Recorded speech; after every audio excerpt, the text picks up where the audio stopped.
فرزند زہرا یہ حالات برے ہیں۔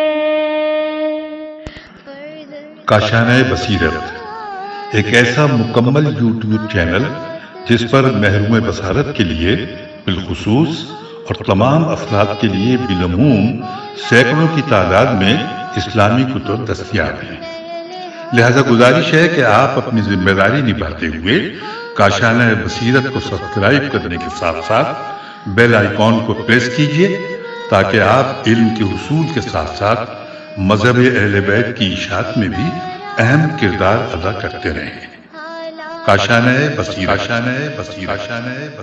فرزند زہرا یہ حالات برے ہیں۔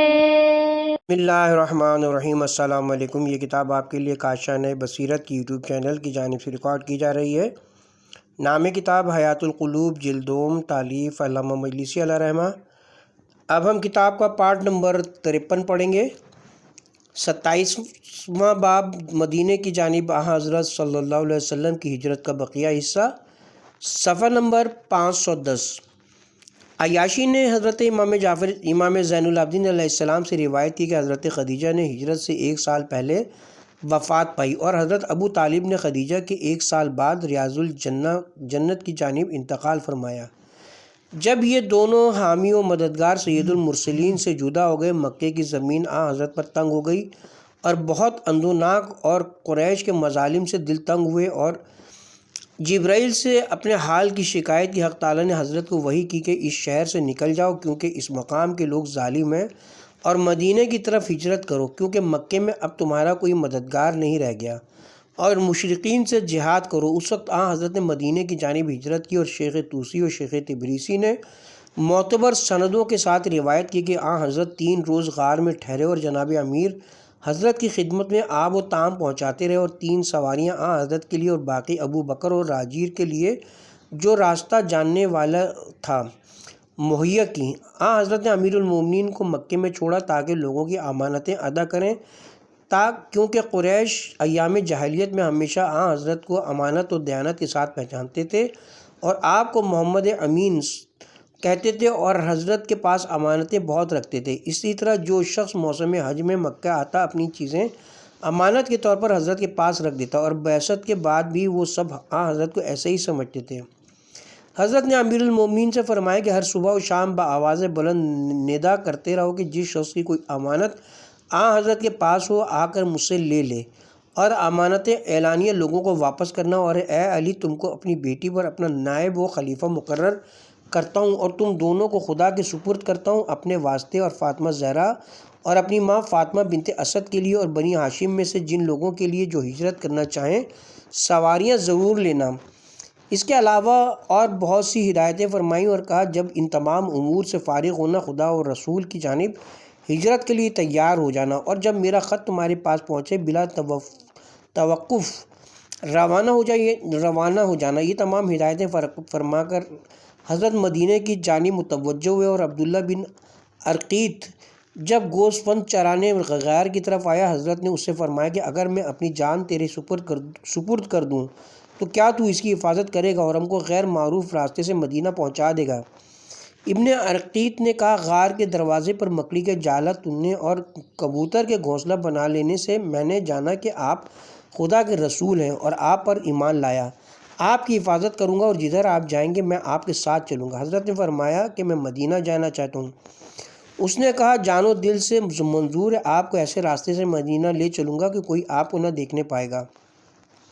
غرض وہ مدینہ روانہ ہوئے، اور شیخ طوسی نے روایت کی کہ حضرت سال بعثت کے پہلے مہینے ربیع اول کی 13ویں تاریخ شب پنجشنبہ غار کی جانب روانہ ہوئے۔ غار کی طرف روانہ ہوئے، اسی رات امیر المومنین آپ کے بستر پر سوئے، اور 14ویں شب کو غار سے مدینہ کی طرف چلے۔ راستے میں بہت سے معجزات حضرت سے ظاہر ہوئے جو معجزات کے باب میں مذکور ہو چکے، اور کلینی نے بسند حسن حضرت صادق علیہ السلام سے روایت کی کہ جب حضرت غار سے مدینہ کی جانب متوجہ ہوئے، قریش نے اعلان کیا کہ جو حضرت کو ڈھونڈ لائے گا اس کو 100 اونٹ انعام دیا جائے گا۔ یہ سن کر سراقہ بن مالک بن جشم آپ کی تلاش میں روانہ ہوا۔ وہ جب حضرت کے قریب پہنچا، حضرت نے دعا کی کہ خداوندہ مجھے سراقہ کے شر سے جس طرح تو چاہے محفوظ رکھ۔ تو سراقہ کے گھوڑے کے پاؤں زمین میں دھنس گئے۔ یہ دیکھتے ہی وہ گھوڑے سے کود پڑا اور دوڑا ہوا حضور کے پاس آیا اور کہا، اے محمد، میں نے سمجھ لی کہ یہ بلا آپ کی طرف سے آئی ہے۔ دعا فرمائی کہ خدا میرے گھوڑے کو نجات دے۔ میں اپنی جان کی قسم کھاتا ہوں اگر آپ کو مجھ سے کوئی بھلائی نہ ہوئی تو کوئی برائی بھی نہ ہوگی۔ یہ سن کر حضرت نے دعا کی تو خدا نے اسے گھوڑے کو نجات دی۔ پھر اس نے حضرت کے خلاف ارادہ کیا تو پھر اس کے گھوڑے کے پاؤں زمین میں گڑ گئے۔ اسی طرح 3 مرتبہ ہوا اور حضرت نے دعا کی اور وہ رہا ہوا۔ تیسری مرتبہ اس نے کہا، اے محمد صلی اللہ علیہ وسلم، یہ میرے اونٹ میرے غلام کے ساتھ موجود ہیں، اگر آپ کو ضرورت ہو تو جو چاہیں لے لیں۔ میرا تیر اب نشانے پر بیٹھ گیا، اب میں واپس جاتا ہوں اور آپ کی تلاش میں کسی کو نہ آنے دوں گا۔ حضرت نے فرمایا، مجھ کو تیرے مال کی ضرورت نہیں ہے۔ قطب راوندی نے روایت کی کہ جناب رسول خدا نے جب مدینے کی طرف ہجرت کی، راستے میں معبد کے خیمے میں پہنچے اور اس سے کچھ کھانے کو طلب فرمایا۔ اس نے کہا، اس وقت تو میرے پاس کچھ نہیں ہے۔ حضرت نے اس کے خیمے کے ایک طرف ایک گوسفند دیکھا جس کو لاغری اور کمزوری کے سبب چرانے نہیں بھیجا گیا تھا۔ حضرت نے فرمایا کہ تم اجازت دیتی ہو کہ میں اس کا دودھ دہوں؟ اس نے کہا، اس کے دودھ نہیں ہوتا، اگر آپ چاہیں دھوئیں۔ حضرت نے اس کی پیٹھ پر ہاتھ پھیرا، وہ اس وقت حضرت کے اعجاز سے موٹی ہو گئی۔ پھر دوبارہ ہاتھ پھیرا تو اس کے تھن لٹک گئے اور دودھ سے بھر گئے، بلکہ دودھ ٹپکنے لگا۔ آپ نے ایک پیالہ مانگا اور دودھ دھونا شروع کیا، یہاں تک کہ سب سیراب ہو گئے۔ معبد نے یہ معجزہ دیکھا تو عرض کی، یا حضرت، میرا ایک لڑکا ہے جو 7 برس کا ہو گیا، مگر ایک گوشت کے لوتھڑے کے مانند نہ چلتا ہے نہ بولتا ہے، آپ اس کے لیے دعا فرمائیے۔ اور حضرت کے پاس اس کو لائی۔ حضرت نے خرما اپنے دہن اقدس میں چبا کر اس کے منہ میں دے دیا۔ وہ اسی وقت حضرت کے اعجاز سے اٹھ کھڑا ہوا، چلنے اور بات کرنے لگا۔ پھر آپ نے خرمے کا بیج زمین میں بو دیا، وہ اسی وقت اگا، بڑا اور ایک بڑا درخت ہو گیا اور اس میں پھل لٹکنے لگے۔ اس میں جاڑا گرمی ہر موسم میں پھل لگتے تھے۔ پھر حضرت نے اپنے ہاتھوں سے مکان کے چاروں طرف اشارہ کیا تو ہر طرف سبزہ اگایا۔ پھر حضرت وہاں سے روانہ ہوئے۔ اس درخت میں ہمیشہ رطب موجود رہتے تھے، یہاں تک کہ حضرت نے رحلت فرمائی تو پھل نکلنا بند ہو گیا، لیکن وہ درخت ہمیشہ سرسبز رہا۔ جب امیر المومنین شہید ہوئے، اس کی شادابی بھی جاتی رہی، وہ خشک ہو گیا۔ اور جب امام حسین علیہ السلام شہید ہوئے تو اس درخت سے خون جاری ہو گیا۔ غرض جب معبد کا شوہر جنگل سے واپس آیا اور یہ تمام عجیب و غریب حالات مشاہدہ کیے تو دریافت کیا اس کی عورت نے تمام ماجرا بیان کیا اور کہا، یہ اسی مرد قریشی کی برکت سے ہے۔ اس کے شوہر نے کہا، یہ وہی بزرگ ہیں جن کا اہل مدینہ انتظار کر رہے ہیں، اور اب مجھ پر ظاہر ہو گیا کہ وہ سچے ہیں، اور اپنے اہل و عیال کو لے کر مدینہ آیا اور مسلمان ہوا۔ شیخ طوسی نے بسند معتبر روایت کی کہ جناب رسول خدا صلی اللہ علیہ وسلم مدینہ میں تشریف لائے، پہلے مقام قباء میں قبیلہ عمرو بن عوف کے پاس قیام فرمایا۔ حضرت ابو بکر نے کہا، یا حضرت، مدینہ میں چلیے کہ لوگ آپ کا انتظار کر رہے ہیں۔ حضرت نے فرمایا کہ جب تک میرا بھائی علی اور میری بیٹی فاطمہ نہ آ جائیں میں مدینہ میں داخل نہ ہوں گا۔ وہ جس قدر اصرار کرتے تھے حضرت اسی قدر انکار فرماتے تھے۔ آخر حضرت ابو بکر کو حضرت کو قباء میں چھوڑ کر مدینہ چلے گئے، اور ادھر حضرت نے ابو واقد لبنہ کے ہاتھ امیر المومنین کے پاس نامہ بھیجا کہ جلد از جلد میرے پاس آ جائیں۔ جب حضور کا یہ خط امیر المومنین کے پاس پہنچا، آپ ہجرت کے لیے تیار ہو گئے اور کمزور مومنین سے فرمایا کہ رات کے وقت ہلکے پھلکے پوشیدہ طور سے نکل چلیں اور ذی طوا میں جمع ہوں، اور فاطمہ زہرا اور اپنی والدہ معظمہ بنت فاطمہ بنت اسد اور فاطمہ بنت زبیر بن عبد المطلب کو ہمراہ لے کر مکے سے روانہ ہوئے۔ اور بعضوں نے کہا کہ دختر زبیر جس کا نام زایہ تھا اور ایمن کا لڑکا رسول خدا کا آزاد کردہ ابو داقت کے ہمراہ جو حضرت کا نامہ لایا تھا امیر المومنین کے ساتھ چلے۔ ابو واقد کے ہمراہ جو حضرت کا نامہ لایا تھا اور امیر المومنین کے ساتھ چلے۔ ابو واقد عورتوں کے اونٹوں کو تیز ہکانے لگے۔ حضرت نے فرمایا، ابو واقد، عورتوں کے ساتھ نرمی کرو اور ان کے اونٹوں کو آہستہ چلاؤ، کیونکہ عورتیں نازک اور کمزور ہوتی ہیں۔ ابو واقد نے کہا، مجھے یہ خوف ہے کہ مکے سے مشرقین ہمارے تعاقب میں نہ آتے ہوں۔ آپ نے فرمایا، خاطر جمع رکھو اور کوئی پرواہ نہ کرو، کیونکہ جناب رسول خدا صلی اللہ علیہ وسلم نے مجھ سے فرمایا کہ اے علی ان سے تم کو کوئی ضرر نہیں پہنچے گا۔ غرض عورتوں کے اونٹ آہستہ چلانے لگے اور حضرت ایک رجس پڑھ رہے تھے، جس کا مطلب یہ ہے کہ خدا کے سوا کوئی خدا اور مددگار نہیں، لہذا کسی دوسرے کی پرواہ مت کر کیونکہ خداوند عالم تیرے تمام امور کا کارساز ہے۔ جب حضرت سجدان پہنچے تو قریش کے 10 سوار مسلح آپ کے پاس آئے جن کو کفار قریش نے تعاقب میں بھیجا تھا۔ ان میں سے ایک حارث بن امیہ کا غلام تھا جس کو جنا کہتے تھے، وہ نہایت دلیر و بہادر تھا۔ امیر المومنین کی نگاہ ان پر پڑی تو آپ نے ایمن اور ابو واقد سے فرمایا کہ اونٹوں کو بیٹھا دو اور عورتوں کو ان پر سے اتار لو، اور تلوار کھینچ کر ان سواروں کی جانب متوجہ ہوئے۔ ان کافروں نے حضرت پر حملہ کیا اور کہا کہ تم سمجھتے ہو کہ ان عورتوں کو تم لے جا سکو گے؟ واپس لے چلو۔ حضرت نے فرمایا اگر واپس نہ چلوں تو کیا کرو گے؟ وہ بولے تمہارا سر توڑ ڈالیں گے۔ یہ کہہ کر عورتوں کے اونٹوں کی طرف بڑھے تاکہ ان کو اٹھائیں۔ حضرت نے ان کو ڈانٹا۔ جناح نے حضرت پر تلوار ماری، آپ نے اس کا وار رد کر کے اس کے شانے پر وار کیا کہ وہ کٹ کر گر پڑا۔ پھر حضرت گھوڑے کی یال پر بیٹھ گئے اور بھوکے شیر کے مانند اس گروہ پر جھپٹے اور یہ رجس پڑھ رہے تھے کہ راہ خدا میں کوشش اور جہاد کرنے والے کا راستہ چھوڑ دو، باخدا سوائے خدا یکتا کے کسی سے نہیں ڈرتا ہوں۔ آخر وہ کناریہ کہہ کر پلٹ گئے کہ اے فرزند ابو طالب ہم سے ہاتھ اٹھا لو، ہم کو تم سے کوئی مطلب نہیں۔ حضرت نے فرمایا اب تو مدینے کی جانب اپنے برادر محترم رسول خدا کی خدمت میں اعلانیہ جاتا ہوں، جو یہ چاہتا ہو کہ اس کے خون سے زمین سیراب ہو وہ میرے نزدیک آئے۔ پھر ایمن اور ابو واقد سے فرمایا کہ اونٹوں کو کھڑا کرو اور چلو، اور نہایت شکو اور دبدبے کے ساتھ روانہ ہوئے اور صبحتان میں قیام فرمایا۔ ایک رات اور ایک دن وہاں ٹھہرے۔ تمام رات حضرت ان طاہرہ خواتین کے ساتھ نماز میں مشغول رہے اور خدا کو یاد کرتے رہے، کبھی کھڑے ہو کر، کبھی بیٹھے ہوئے اور کبھی لیٹے ہوئے، اسی حال میں رات بسر کی۔ صبح ہوئی تو نماز صبح سے فارغ ہو کر اونٹوں کو تیار کیا اور دوسری منزل کو چلے۔ اسی طرح تمام راہ اور منزلوں پر عبادت و ذکر خدا کرتے ہوئے مدینہ منورہ پہنچے، اور ان کے پہنچنے سے پہلے خداوند عالم نے ان کی شان میں یہ آیتیں نازل فرمائیں: بے شک زمین و آسمان کی خلقت میں اور رات و دن کے آنے جانے میں عقل والوں کے لیے نشانیاں ہیں۔ پارہ نمبر 4 سورہ آل عمران آیت نمبر 190 و 191۔ وہ صاحبان عقل وہ ہیں جو اٹھتے بیٹھتے اور اپنے پہلوؤں کے بل لیٹے ہوئے آسمان و زمین کی خلقت میں غور و فکر کرتے ہیں اور کہتے ہیں کہ اے ہمارے پالنے والے، ان سب کو تو نے عبث اور بیکار نہیں پیدا کیا، اور تو پاک ہے اس سے کہ کوئی شے عبث اور بیکار پیدا کرے۔ تو ہم کو جہنم کی آگ سے بچا۔ پارہ نمبر 4 سورہ آل عمران آیت نمبر 192۔ پالنے والے جس کو تو نے جہنم میں داخل کر دیا تو اس کو رسوا کر دیا، اور ظالموں کا کوئی مددگار نہیں۔ پارہ نمبر 4 سورہ مذکور آیت نمبر 193۔ پالنے والے بے شک ہم نے ندا دینے والے کی آواز سنی جو ایمان کی طرف دنیا والوں کو بلا رہا تھا کہ اپنے پروردگار پر ایمان لاؤ، تو ہم ایمان لائے۔ اے ہمارے پروردگار ہمارے گناہ بخش دے اور ہماری برائیوں کو مٹا دے اور ہم کو نیک لوگوں کے ساتھ محشور فرما۔ آیت نمبر 194 سورہ مذکورہ۔ خداوندہ ہم کو وہ بہشت اور ابدی نعمتیں عطا فرما جس کا تو نے اپنے پیغمبروں کے ذریعے سے وعدہ فرمایا ہے، اور روز قیامت ہم کو ذلیل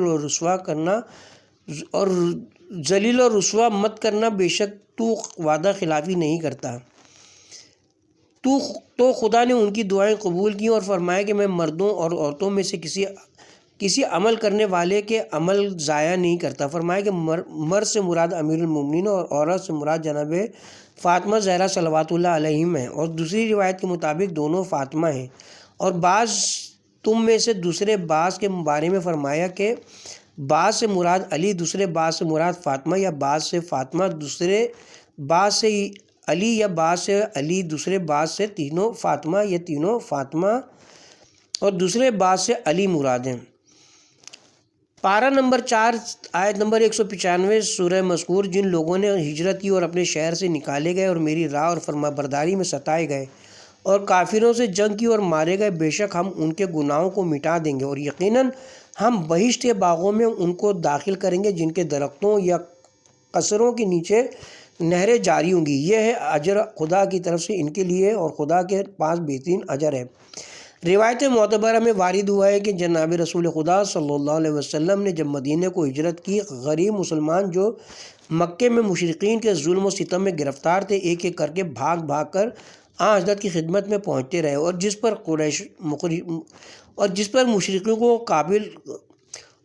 پر مشرکوں کو قابو حاصل ہو جاتا تھا اس کو اذیتیں پہنچاتے، مار ڈالتے اور کلمہ کفر اور حضرت کو برا کہنے پر مجبور کرتے۔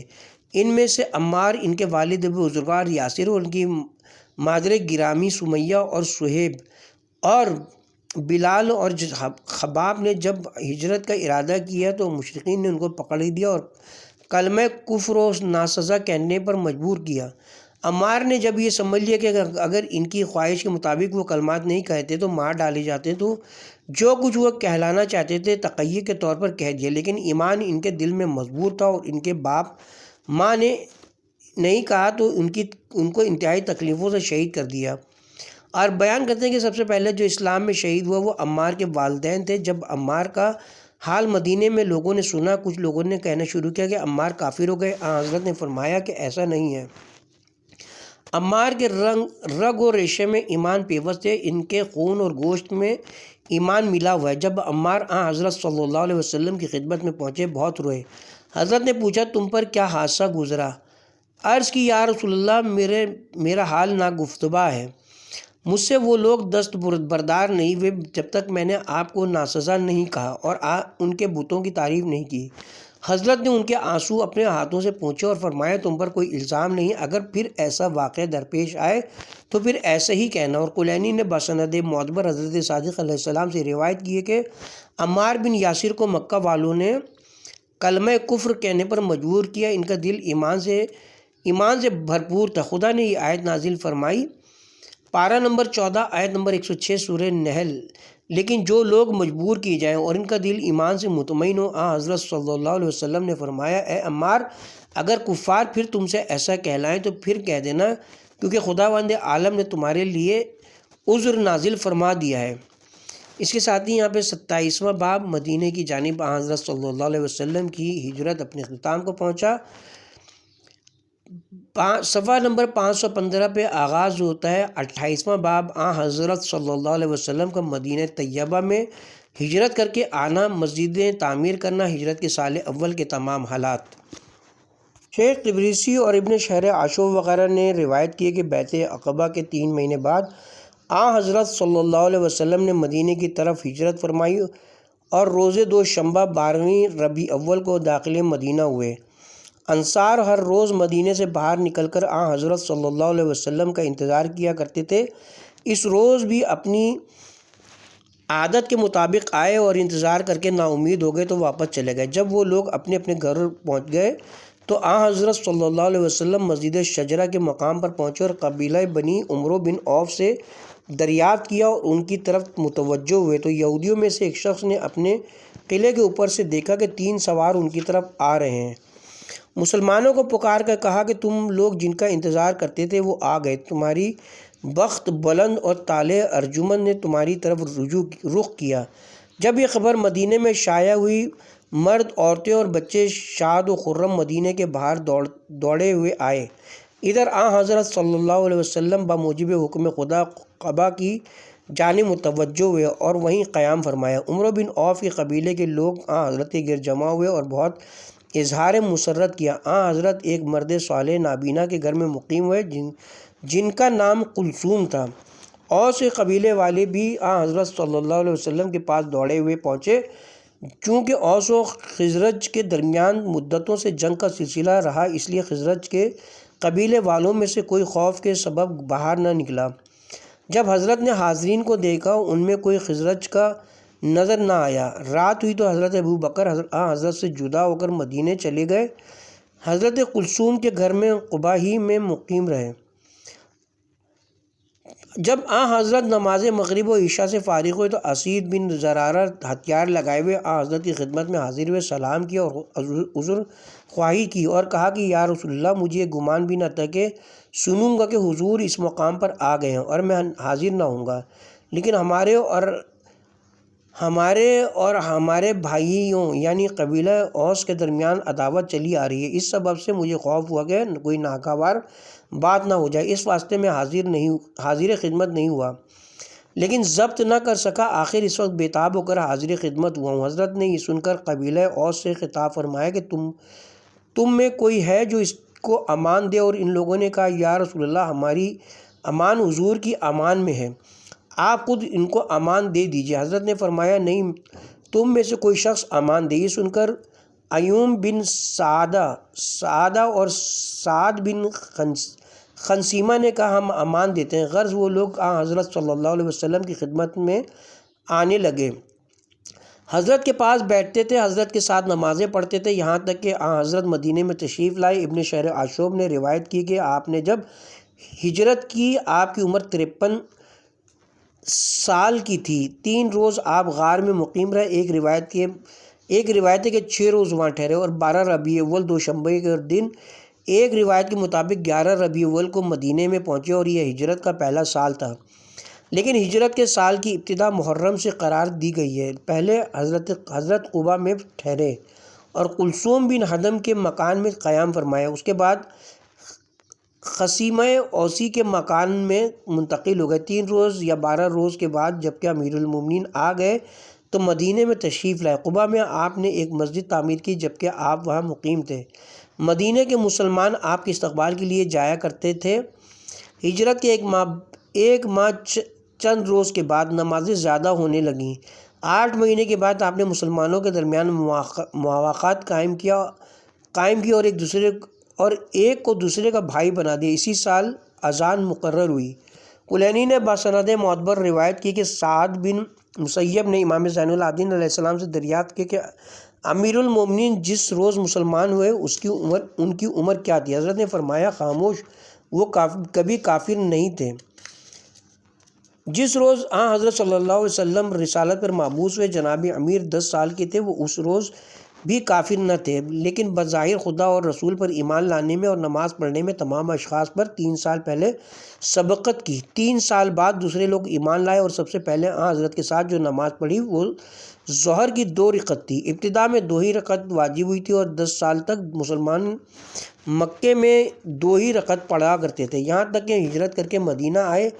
حضرت نے جناب علی مرتضیٰ کو چند امور کے انجام دینے کے واسطے مکہ ہی میں چھوڑ دیا تھا، جن کو سوائے ان کے کوئی انجام نہیں دے سکتا تھا۔ حضرت رسالت مآب صلی اللہ علیہ وسلم بعثت کے 13ویں سال پہلی ماہ ربیع الاول روز پنجشنبہ کو مکے سے روانہ ہوئے اور روز دوشنبہ 12ویں ربیع الاول زوال آفتاب کے وقت مدینہ منورہ میں داخل ہوئے اور قباء میں قیام فرمائے اور نماز ظہر و عصر 2 رکعت بجا لائے۔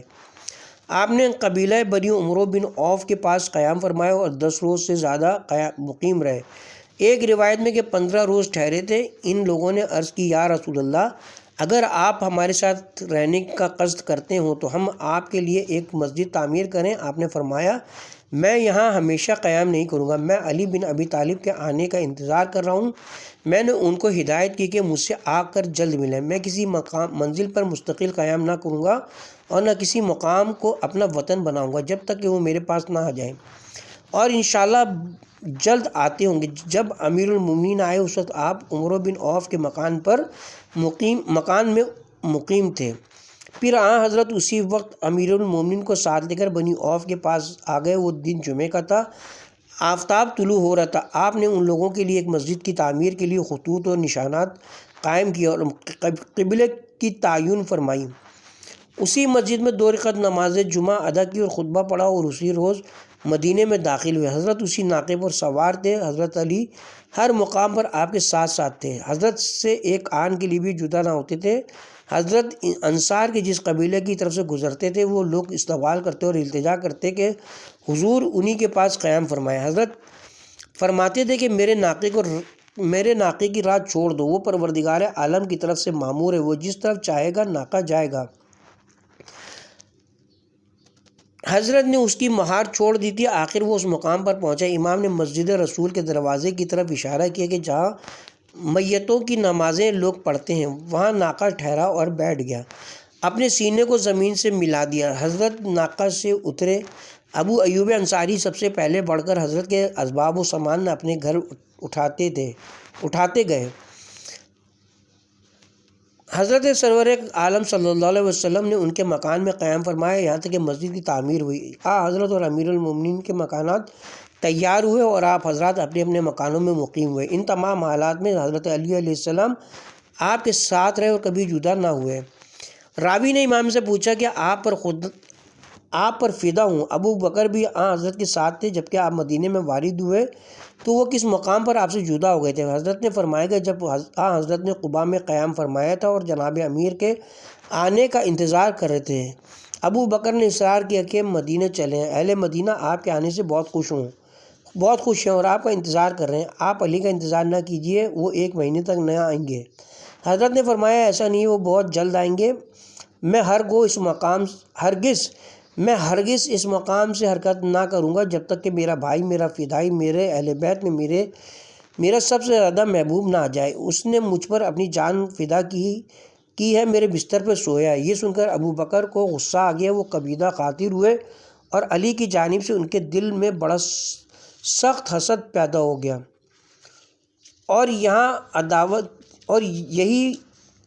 اور یہ پہلی عداوت تھی جو علی کے حق میں پیغمبر خدا کے لیے ظاہر ہوئی اور یہ حضرت کی پہلی مخالفت تھی جو ان سے ظاہر ہوئی۔ اسی سبب سے غصہ ہو کر حضرت سے جدا ہوئے اور مدینے چلے آئے۔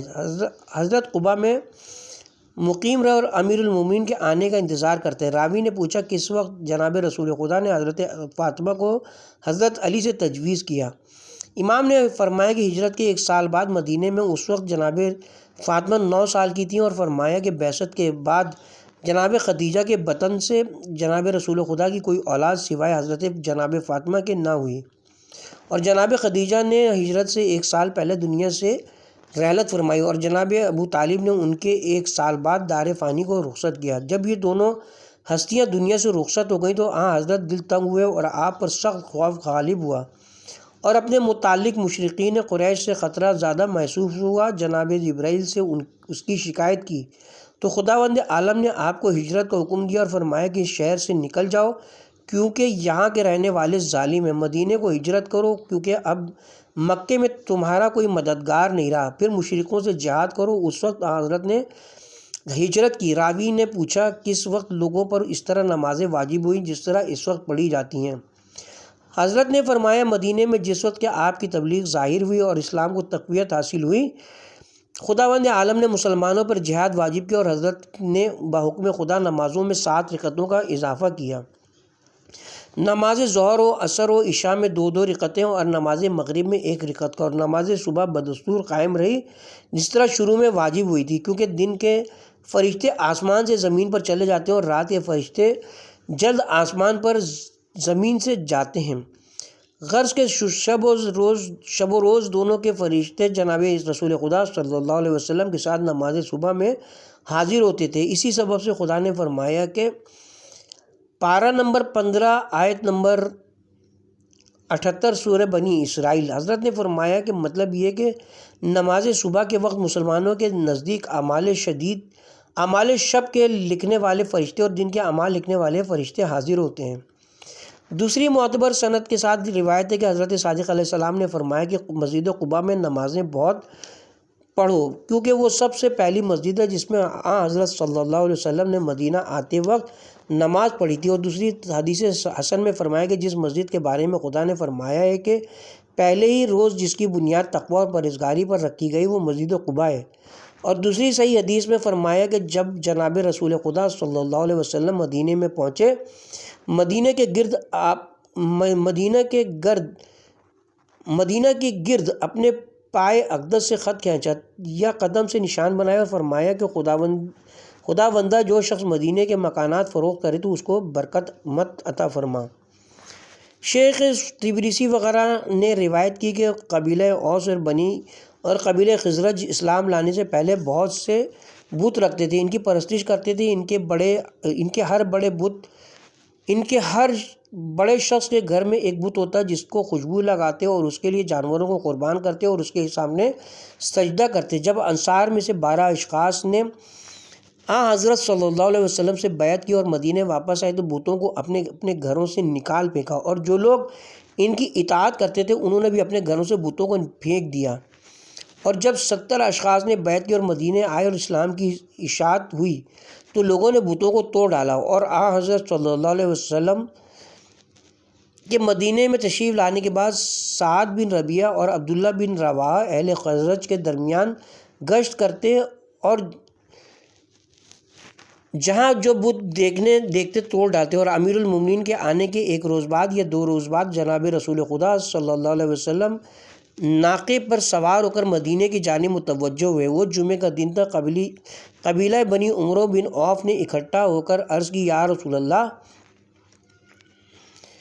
آپ کی حمایت کریں گے؟ حضرت نے فرمایا کہ میرے ناقے کو چھوڑ دو کہ وہ خود وہاں ٹھہر جائے گا جہاں خدا نے جہاں خدا نے اس کو حکم دیا ہے۔ جب اوس و خزرج کو حضرت صلی اللہ علیہ وسلم کے مدینے آنے کی خبر ہوئی، مسلح ہو کر سب کے سب حضرت کے استقبال کو دوڑے اور حضرت کے ناقے کے گرد جمع ہوئے۔ حضرت جس قبیلے کے پاس پہنچے تھے وہ لوگ حضرت کا استقبال کرتے اور آپ کے ناقے کی مہار پکڑ کر التجا کرتے کہ حضرت انہی کے ہاں قیام فرمائے، اور حضرت ان سے یہی فرماتی ہے، ناقہ خدا کی طرف سے معمور ہے۔ جب حضرت قبیلے بنی سالم کے پاس پہنچے، زوال کا وقت شروع تھا۔ ان لوگوں نے حضرت کے آنے سے پہلے ایک مسجد تعمیر کر لی تھی۔ انہوں نے بھی حضرت سے قیام کی خواہش کی، مگر ناقہ مسجد کے دروازے پر رکا تو حضرت اترے اور مسجد میں داخل ہوئے، خطبہ پڑھا اور 100 اشخاص کے ساتھ نماز جمعہ پڑھی۔ پھر باہر آئے اور ناقے پر سوار ہوئے اور ناقے کی مہار چھوڑ دی۔ ناقہ با حکم خدا چل رہا تھا۔ جب حضرت عبداللہ بن ابی کے پاس سے گزرے، اس نے حضرت سے قیام کی خواہش نہ کی اور اپنے ناک پر کپڑا رکھ لیا، کیونکہ انصار کے ہجوم کے سبب غبار کثرت سے اڑ رہا تھا، اور کہا، آپ یہاں مت ٹھہریے بلکہ انہی لوگوں کی طرف جائیں جو آپ کی مدد و نصرت میں مشغول ہیں اور اس شہر میں آپ کو بلایا ہے، انہی کے ہاں قیام فرمائیں۔ تو خدا نے حضرت کے اعجاز کے لیے اس کے قبیلے کے لوگوں پر چیونٹیوں کو مسلط فرمایا، جنہوں نے ان کے گھروں کو خراب و بیکار کر دیا۔ وہ لوگ دوسرے محلے میں بھاگ گئے۔ غرض اس ملعون کی یہ باتیں سن کر سعد بن عبادہ نے عرض کی، یا رسول اللہ، آپ اس خبیث کی باتوں کا کچھ خیال نہ کیجیے، کیونکہ آپ کے آنے سے پہلے ہم لوگوں نے اتفاق کر لیا تھا کہ اس کو اپنا بادشاہ بنائیں گے۔ چونکہ آپ کی تشریف آوری کے سبب ہم نے یہ ارادہ ختم کر دیا، اس لیے وہ حسد کے سبب سے ایسی باتیں کر رہا ہے۔ یا رسول اللہ، آپ ہمارے پاس قیام فرمائیں، آپ کو لشکر، مال، قوت اور شوکت، جس شے کی ضرورت ہو سب کچھ آپ کے لیے حاضر ہے۔ حضرت نے کسی کی بات کی طرح التفات نہ فرمایا۔ حضرت کا ناقہ روانہ تھا، چلتے چلتے اس مقام پر ٹھہرا جہاں اب حضرت کی مسجد ہے۔ اس وقت صرف 4 دیواری گھری ہوئی تھی، جو خزرج کے قبیلے کے 2 یتیموں کی زمین تھی، جن کی کفالت اسید بن زرارہ کرتے تھے۔ ناقہ ابو ایوب کے دروازے پر بیٹھ گیا، جن کا نام خالد بن زید تھا۔ حضرت ناقے سے اترے، اس محلے کے لوگ حضرت کے گرد جمع ہوئے اور ہر ایک چاہتا تھا کہ حضرت اسی گھر میں قیام فرمائیں، لیکن ایوب کی ماں نے سبقت کر کے حضرت کا سامان و اسباب اپنے گھر پہنچا دیا۔ جب لوگوں نے زیادہ اصرار کیا تو آپ نے فرمایا کہ آدمی اپنے سامان کے ساتھ ہوتا ہے، اور ابو ایوب کے گھر میں داخل ہو گئے اور اسید بن زرارہ حضور کے ناقے کو اپنے گھر لے گئے۔ اور ابن شہر عاشوب نے جناب سلمان سے روایت کی ہے کہ جب حضرت صلی اللہ علیہ وسلم مدینے میں پہنچے تو لوگوں نے حضرت کے ناقے کی مہار سے لپٹ گئے تاکہ حضرت کو اپنے گھر لے جائیں۔ حضرت نے فرمایا، ناقے کو چھوڑ دو کہ وہ مامور ہے، جس گھر کے دروازے پر ٹھہرے گا میں اسی کے گھر قیام کروں گا۔ چونکہ وہ ابو ایوب انصاری کے دروازے پر ٹھہرا۔ ابو ایوب نے اپنی ماں کو پکارا، معذر گرامی دروازہ کھولو کہ سید بشر اور ربیہ اور مضر میں سب سے بلند مرتبت رسول مجتبیٰ جناب محمد مصطفیٰ صلی اللہ علیہ وسلم آئے ہیں۔ ان کی ماں نابینا تھی۔ دروازہ کھولا اور بولی، یہ کاش میری آنکھیں ہوتی کہ میں ایسے مولا کی زیارت کرتی۔ یہ سن کر حضرت نے اپنے دست مبارک کو ان کے چہرے پر پھیرا، وہ اسی وقت بینا ہو گئیں۔ یہ پہلا معجزہ تھا جو مدینے میں حضرت سے ظاہر ہوا۔ اس کے ساتھ ہی اب ہم یہاں پہ کتاب کے پارٹ نمبر 53 کا اختتام کرتے ہیں، اور 28واں باب حضرت کا مدینہ طیبہ میں ہجرت کر کے آنا ابھی جاری ہے، اور پارٹ نمبر 54 کا آغاز ہم اسی باب سے اور اسی مقام سے دوبارہ کریں گے انشاءاللہ۔